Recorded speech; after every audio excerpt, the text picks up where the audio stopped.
Hi everyone and welcome to today's webinar. My name is Kelly D'Amico and I'm a marketing specialist at ThreatConnect.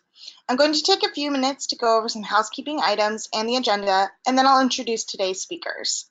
First, I want to let you know that everyone's lines are muted to keep the background noise to a minimum. If you have questions, please ask them by typing into the chat feature on your webinar console. We will answer questions at the end of the webinar. Please take advantage of this. Second, the webinar is being recorded today. We will send out the recording as soon as we have it available. Now for the agenda. Today we're going to show you how to make your threat intelligence actionable. After that, you'll get an inside view into how using CrowdStrike intelligence in ThreatConnect can mitigate threat actors like Fancy Bear and Carbanak. We'll end with a Q&A. Now I'll introduce today's speakers. Andy Henry is a lead solutions architect at CrowdStrike, and Kyle Ehmke is a senior threat intelligence researcher at ThreatConnect. So that's it for me. Now I'm going to turn it over to Andy and Kyle. So good morning, everybody. My name is Andy Henry, and as Kelly says, I'm a solutions architect at CrowdStrike, and I'm just going to give you an overview of how we produce our intelligence, and we'll start off with what actually is threat intelligence. What's it all about? Here's a quote from Robert Clark, who is a senior analyst, or used to be a senior analyst in the US intelligence community. And threat intelligence, also known as cyber threat intelligence, is organized, analyzed, and refined information about potential or current attacks that threaten an organization. And intelligence gives us the tactics, the techniques, and the procedures. And you're going to hear that a lot throughout this presentation today. TTPs, as we commonly call them. We're going to be talking about indicators of compromise, targeted verticals, and geographical areas, and also intelligence to drive our detection and prevention logic in our systems. And the key thing about threat intelligence is we need to know who our attackers are, and we need to know what they want. And it's useful to remember that we are not being attacked by a what, we're being attacked by who. So what does actionable intelligence really mean to us? For intelligence to be of real value, it needs to be actionable. It needs to be able to help drive security decisions. It needs to be able to help us feed the security products that we have in our infrastructure. And we at CrowdStrike, we break intelligence into three categories. Here on the screen, we can see tactical intelligence. That's focused on the now and the immediate future. Tactical CTI is generally technical, and usually centered around using threat indicators such as domain names, IP addresses, file hashes, etc., and often used to be consumed by machines. The other category here is operational actionable intelligence, and that focus on the near term. And here we're looking at the motivations, the intent, and the capabilities of our attackers and our adversaries. Operational intelligence is usually concerned with how those actors, how they plan, conduct, and sustain campaigns and major operations. Their tactics, techniques, and procedures, there we go with TTPs again, are a key component of operational threat intelligence. The other category here we see is strategic. That allows us to manage much better the risk and potentially the financial investment in defining our cybersecurity posture. Strategic intelligence informs the business decisions regarding the risks and implications associated with future threats. It allows us to look over the horizon. We need to be able to understand the threats and ensure that these threats don't prevent us in business from fulfilling our own strategic business objectives. It's driving those decisions. And actionable intelligence, that can be in the form of simple indicators. It can be mid-tier, it could be high-level reports, or it could be accessible via APIs and other threat systems. And actionable intelligence in the organization can drive other internal functions. We know that we use it. Most organizations can use it for incident response, security operations, perhaps internal testing and vulnerability assessments, as well as using intelligence to educate our users on what current attack methods and techniques are to help them in their day-to-day the day-to-day work. The team.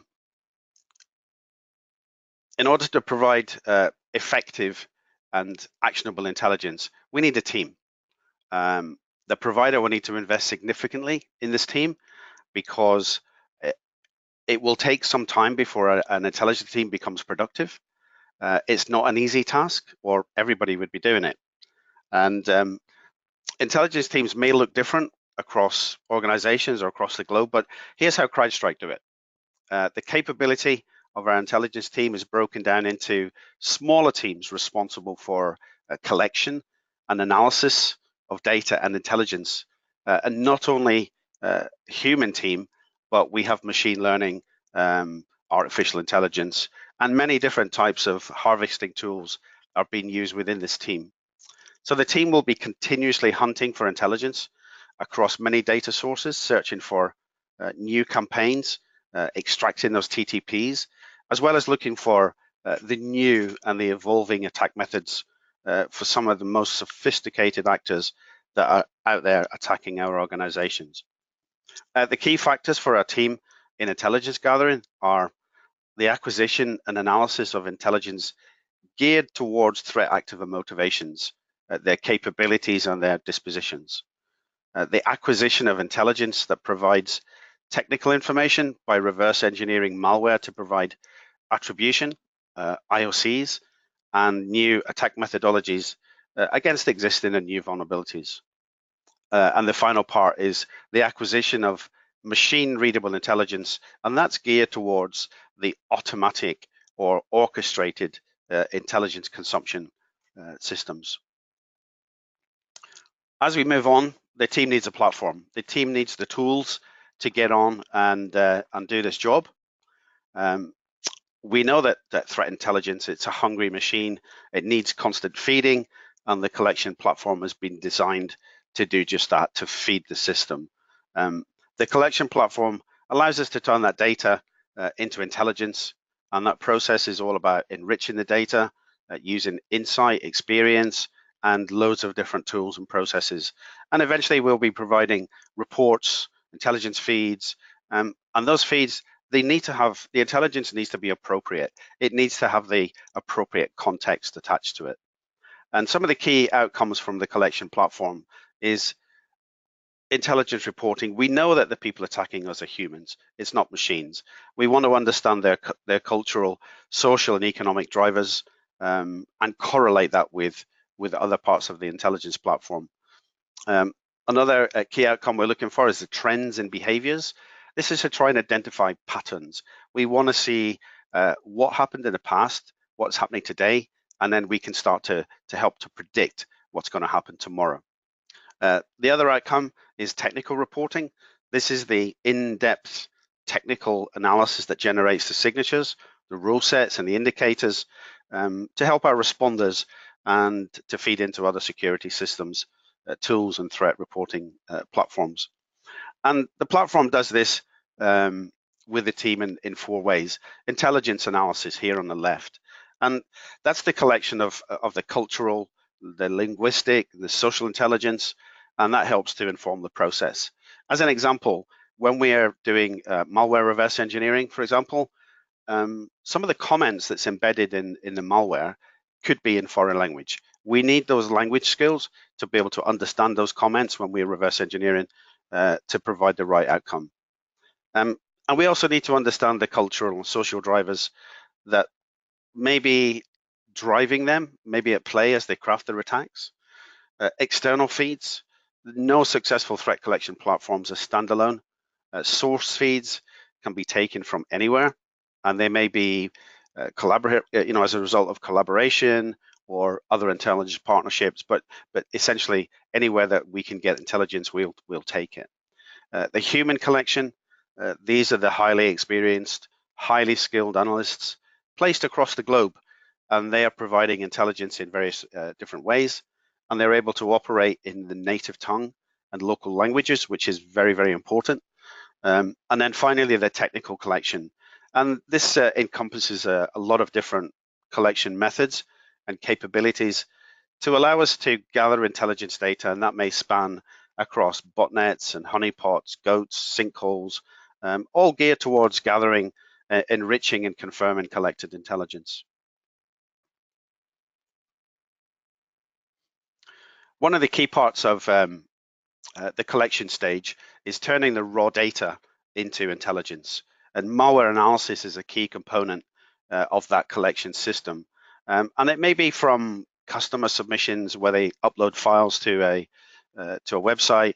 It may be files obtained through service or incident response engagements, and many other malware repositories and feeds that we collaborate with. But it's feeding the malware analysis engine. And in analyzing the samples, we will initially look at our existing repositories, and CrowdStrike do have massive malware repository for a quick verdict. But if necessary, the samples will be fully analyzed. Any and all indicators that are usable can be extracted. Again, this is done by humans and machines, so we use machine learning and other automated processes in there, and the resulting data will then become part of an intelligence report that can be fed into CrowdStrike Threat Graph for attribution visualization. It can help create future detection templates and made available to customers via an API or reporting system. Adversaries. Adversary attribution, when we're talking about attribution, it's not just about the tactics and the techniques and the procedures, but also in trying to understand what their motivations are. When we examine actor motivation, it helps us to anticipate his next actions, as well as the levels of effort that he's going to need to put into those actions. He may change the scope and the scale of his operations in response to perhaps certain geopolitical events, and we need to be able to keep track of what's happening across the globe. Understanding his target scope, what his current and future targets may be, is extremely useful to us in timing and tuning, prioritizing our security defenses. So here at CrowdStrike, we use three primary motivations, and that's nation state, generally nation state sponsored, criminal activities, and in some cases these may not be state sponsored, but they may be state allowed. It's okay if you attack the West, but don't attack our country. And the other motivation is hacktivism, and that includes terrorism. One of the things that we do have here at CrowdStrike is a naming convention, and it may be creative and it may be evocative, but the naming convention is now industry recognizable. And here are some of our nation state adversary groups on this slide. We can see we have Russia and has the naming convention of bear. We can see Iran that has kittens, China panda, North Korea Kolyma, and India is tiger.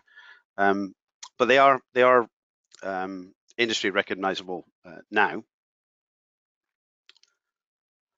We're not only tracking nation state groups.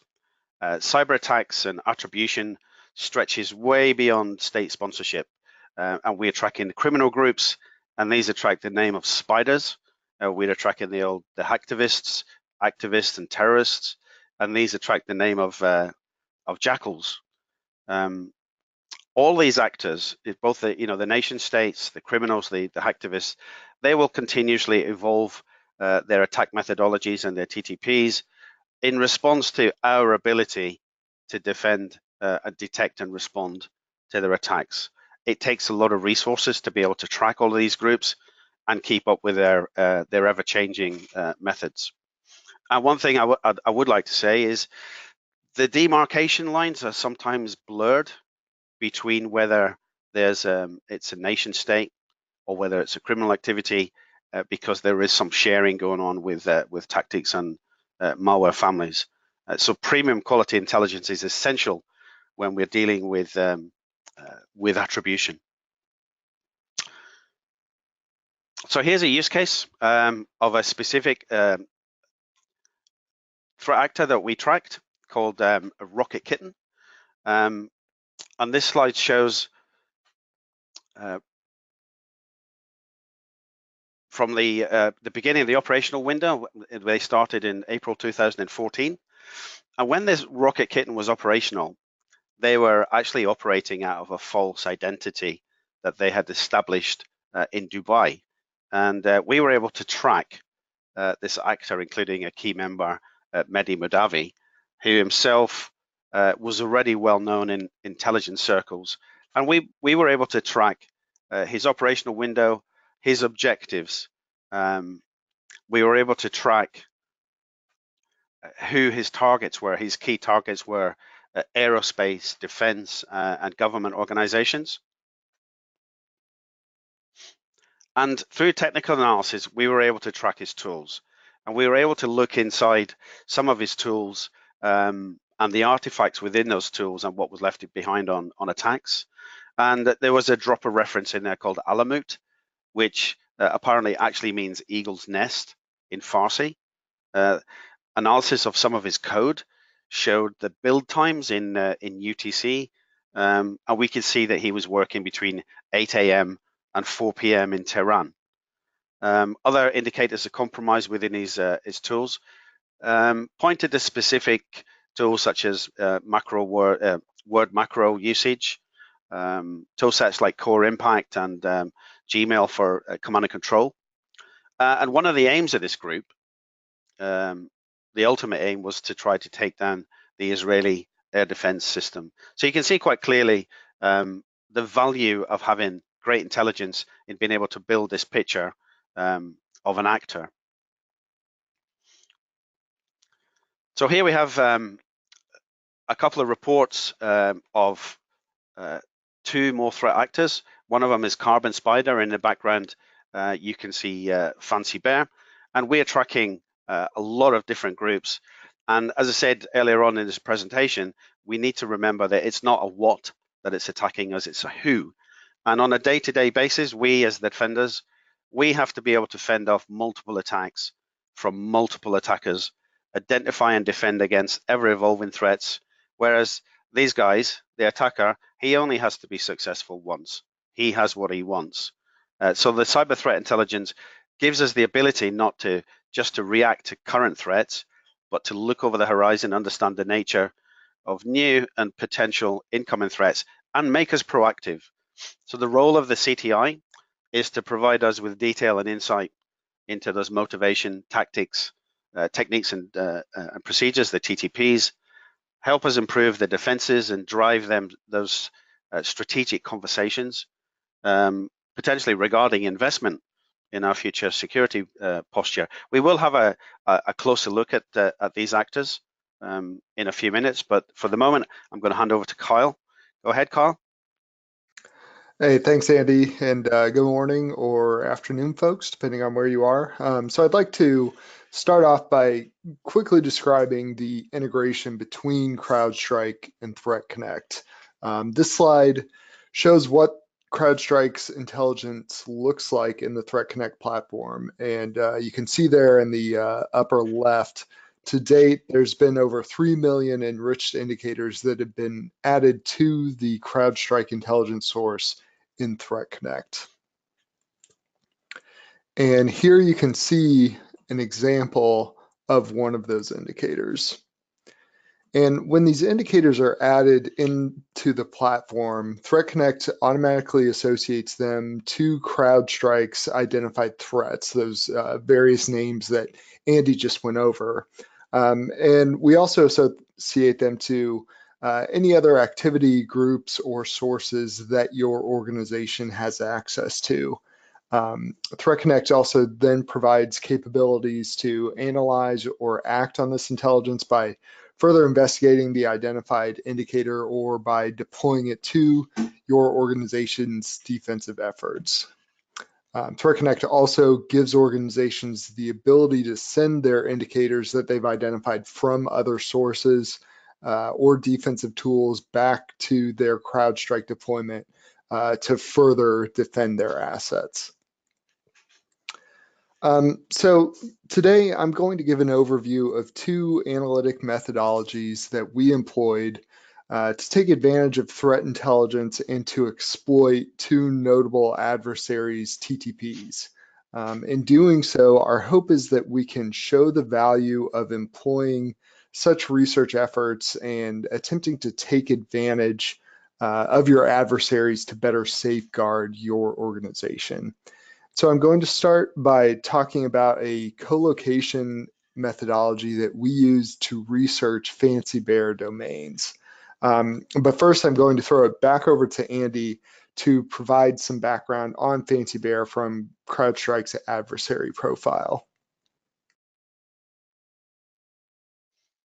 Okay, thanks, Kyle. Yeah, so as you saw on one of the previous screens, one of the actors that we are tracking at CrowdStrike and is Fancy Bear, and it's a recognized name for an actor with suspected ties to the Russian Federation.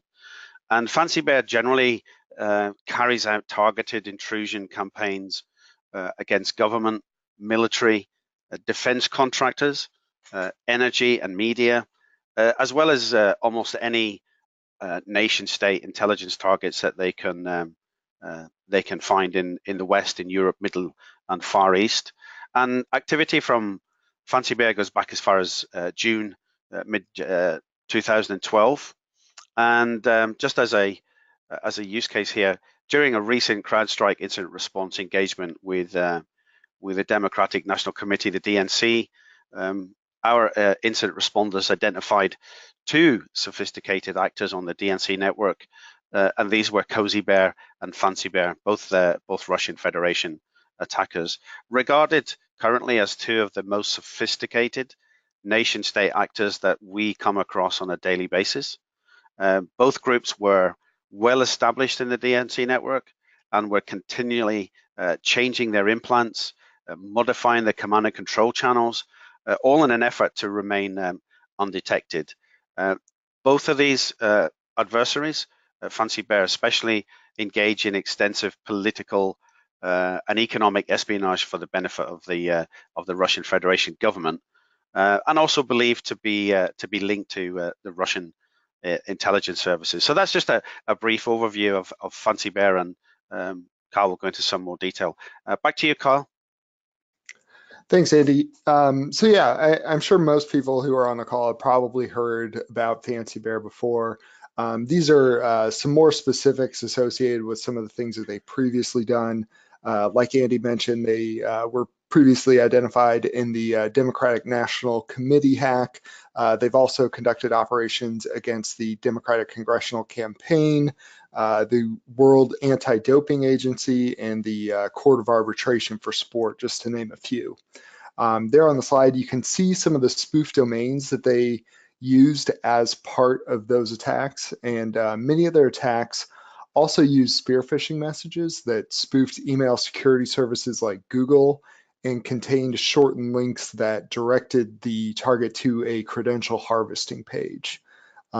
Also of note, several of Fancy Bear's operations have also included these public-facing mouthpieces that were used to leak stolen information, such as Guccifer 2.0 and DC leaks. So one of the other organizations targeted by Fancy Bear includes the citizen journalism organization Bellingcat. Now, Bellingcat wound up on Russia's radar because they published analysis of open source intelligence indicating that a Russian missile system was used to shoot down the MH17 passenger plane over eastern Ukraine in October of 2014. Bellingcat has since published many articles casting a negative light on Russia and has been involved in the official investigation into the MH17 shoot down. So not surprisingly, Fancy Bear began targeting Bellingcat in February of 2015 and essentially hasn't stopped. But fortunately for us, Bellingcat shared many of these spear phishing messages with us, which ultimately provided us with about a dozen indicators, including domains, IPs, and registrant email addresses. And I'm going to pause here just for a quick public service announcement. I know sharing is caring sounds really hokey, but it's incredibly apt in the cybersecurity world. As you'll see in this example, sharing intelligence helps your organization and others garner additional insight into your threats and facilitates research that can identify other indicators associated with those threats. The more that this is done and the threat actors' operations are deterred or mitigated, the more it's ultimately going to increase their cost. The more that they have to redo their infrastructure, the better. And eventually you might get to the point where you become a factor in their decision-making process and they decide that pursuing your organization isn't something that is worth the hassle. So this is the sort of mentality that we embraced when we were researching the approximately dozen indicators that Bellingcat shared with us through their spear phishing messages. We decided that we wanted to identify as much Fancy Bear infrastructure and tactics as we could to not only help safeguard other organizations, but to increase Fancy Bear's costs. And I'll get into the methodology we used in a minute, but first let me go over some quick background information. So WHOIS in start of authority. WHOIS information captures intelligence related to domain registrations. This includes things like registrant names, email addresses, creation dates, and the registrars or name servers used. Generally, malicious actors will use fictitious personas or privacy protection services to hide their identity. But even when that's the case, the WHOIS information can still be useful. Additionally, start of authority or SOA can occasionally be used to identify a domain registrant when privacy protection services were used. Reverse WHOIS searches allow us to identify all of the domains that were registered using a given email address or other bit of WHOIS information. And so for the methodology that I'll describe here today, we used our domain tools WHOIS integration for a lot of this information. Additionally, just some more background information on passive DNS. Passive DNS captures domain and IP resolutions. As domains are hosted and moved around different IP addresses, passive DNS captures those relationships. This information can identify co-located domains and help us identify IP addresses that are being used by threat actors in their operations.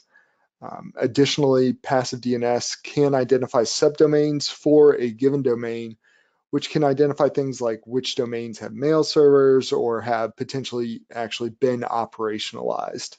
And so for the methodology that I'll describe here today, we are going to be using our Farsight DNSDB passive DNS integration.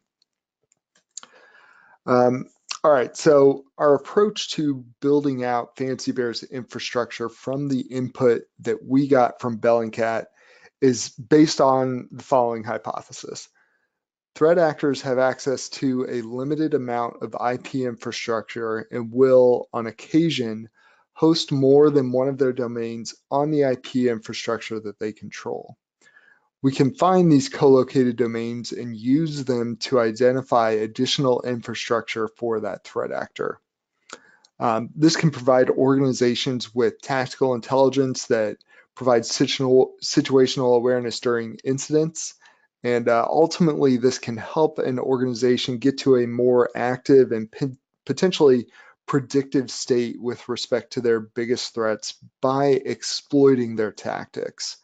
Another key takeaway here is that this methodology seeks to capitalize on the fact that threat actor infrastructure procurement precedes operations and necessitates interaction with external entities. This procurement also has an associated expense, which has implications for how threats treat and use their infrastructure. And so that's what we're ultimately looking to take advantage of. So let's go over the methodology that we employed. First, we're going to start off with a domain that has been attributed to a specific threat. In this case, where we use domains from Fancy Bear's Bellingcat targeted spear phishing efforts. At the top there, you also see a co-location tolerance, which is really a maximum threshold in terms of the number of domains at a given IP that we will still consider for use in this analysis. So step one, starting with the input domain, we use WHOIS to identify the create date and registrant date for, the create date and registrant for that domain. Step two, we then use passive DNS to identify the IP addresses that hosted the given domain immediately after it was registered by the identified registrant. Next step, using passive DNS, we identify those IP addresses that hosted less domains than our threshold during the same time frame as our input domain. So that ultimately avoids including IPs that hosted dozens, hundreds, or thousands of domains that are not specific to a single entity. For our research into Fancy Bear, we kept this threshold at 30, but most of the IPs we encountered hosted between 2 and 5 domains. Step 4, of those IPs that you have left, check out the WHOIS and open source information for them to identify those that aren't sinkholes and aren't non-dedicated infrastructure. Step 5, for those IPs that you have left, identify the other domains that were hosted at those IPs during the same time as the input domain. This gives us those domains that were co-located with the given domain on the IP addresses most likely operated by the attributed actor. By extension, we can associate those co-located domains with the threat actor as well. We could then iterate our research using those new domains. Step 6, we could also use the WHOIS information to identify registrants for the input domain and co-located domains. Unique and non-privacy protected registrants can also be used to iterate this analysis as well. So I know that's kind of a mouthful. We actually have a blog out about this methodology. So if you're interested, I would definitely advocate for checking that out. But using this methodology and starting with just a few shared indicators, we ultimately found 32 registrant email addresses, over 50 IPs, and 180 domains that are most likely associated with Fancy Bear. You can see a link chart there showing the relationships between these indicators. And like I mentioned, if you're interested in it, please check out our blog for a complete description of those findings. So we were also able to glean some Fancy Bear tactics from this research. Most of the domains that were identified were spoofed domains falling into one of a few categories, such as military and government organizations, military exhibitions, news agencies, and ubiquitous technologies like Google or Microsoft. Looking at the fictitious personas that they use to register the domains, many are Europe-based, several used a string of 3s and 1s for phone numbers, and others used phone numbers for travel organizations like hotels and reservation sites. So here's a snippet of that registration information. You can see the phone number strings there on the left with the strings of 3s and 1s.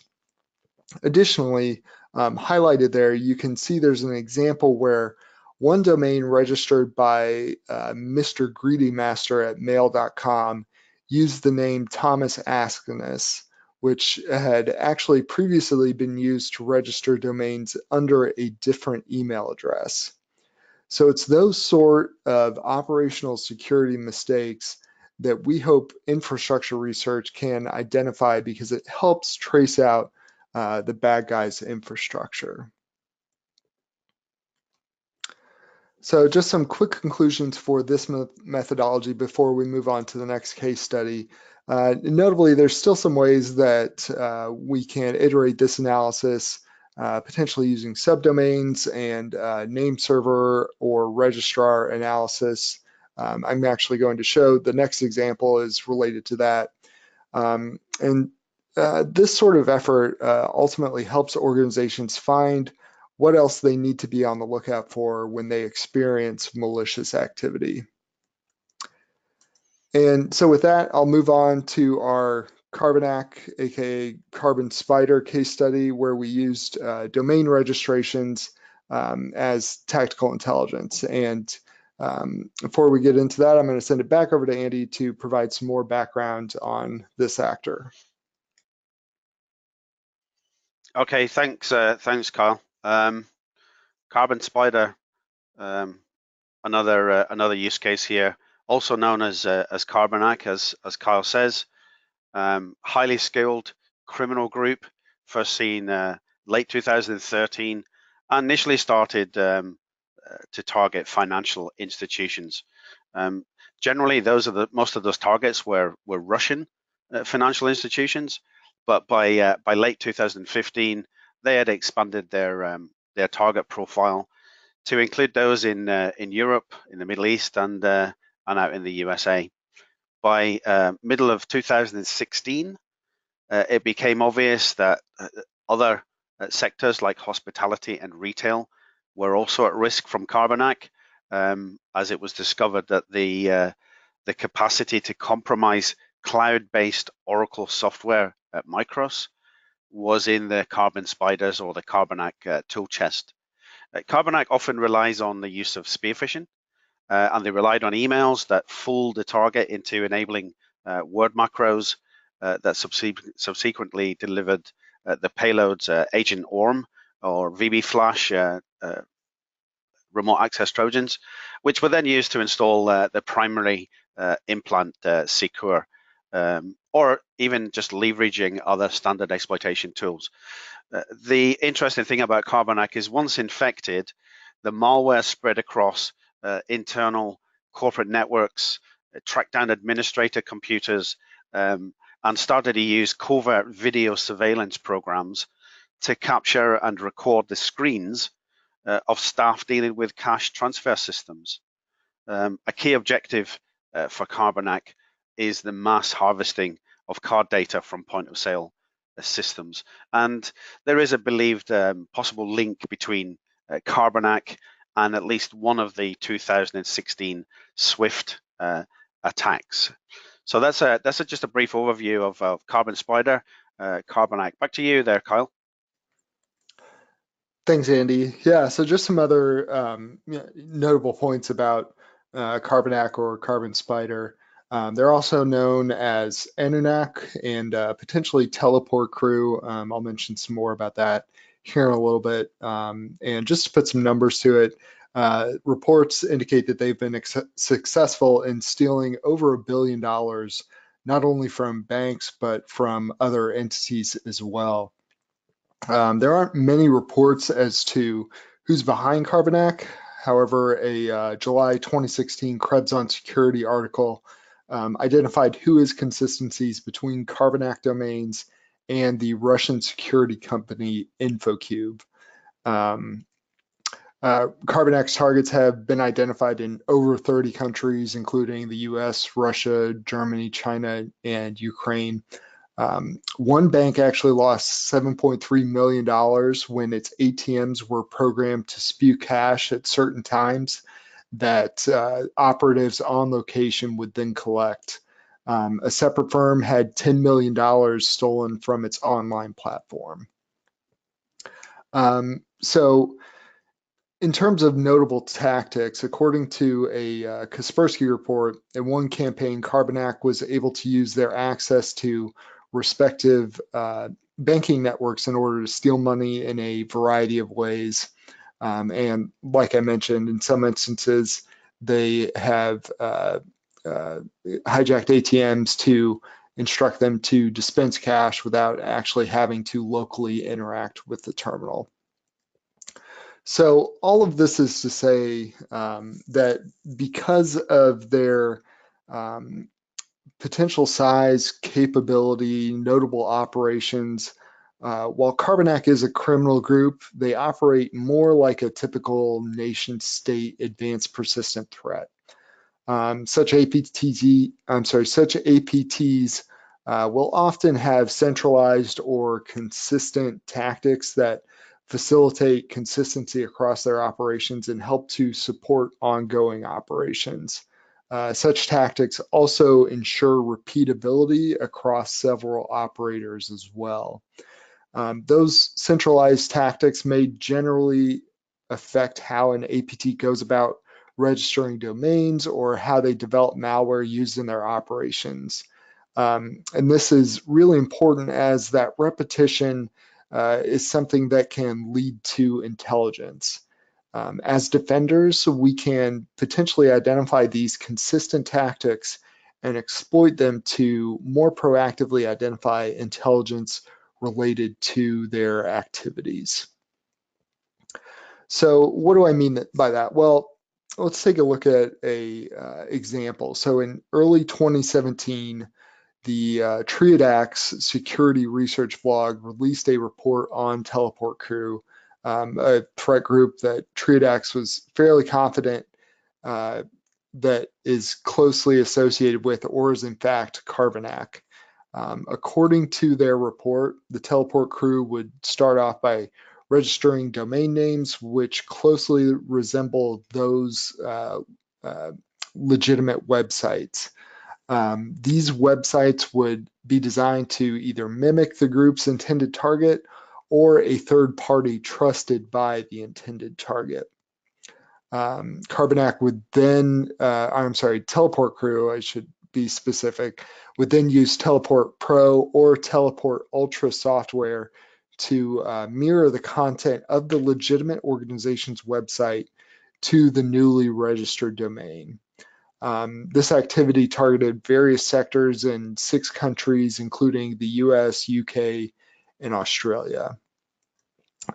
So the ThreatConnect report included several indicators, including 27 domains, 3 IPs, and 2 file hashes.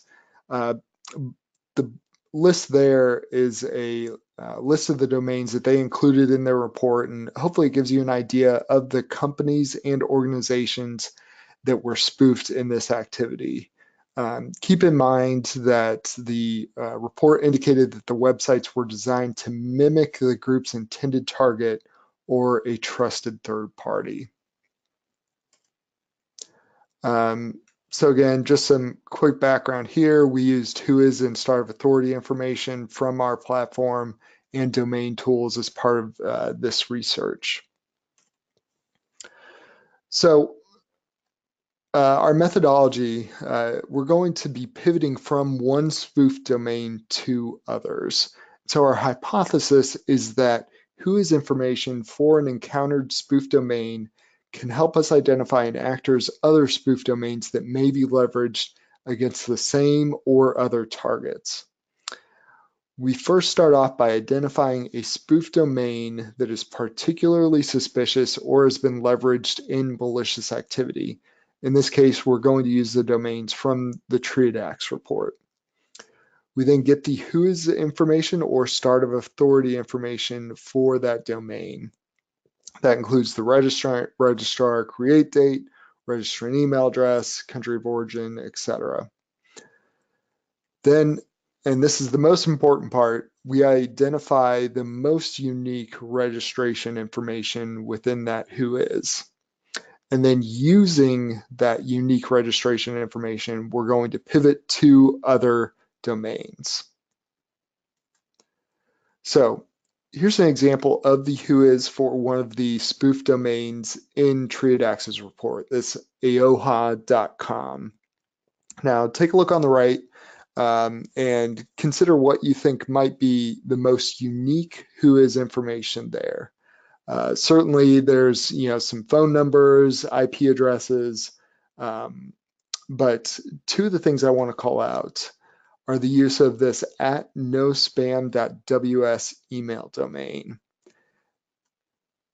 as well as the use of a name server cishost.ru.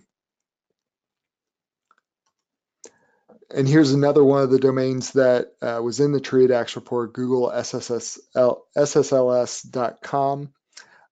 Here we see the use of a Yahoo email address, but again, that use of the CIS host name server.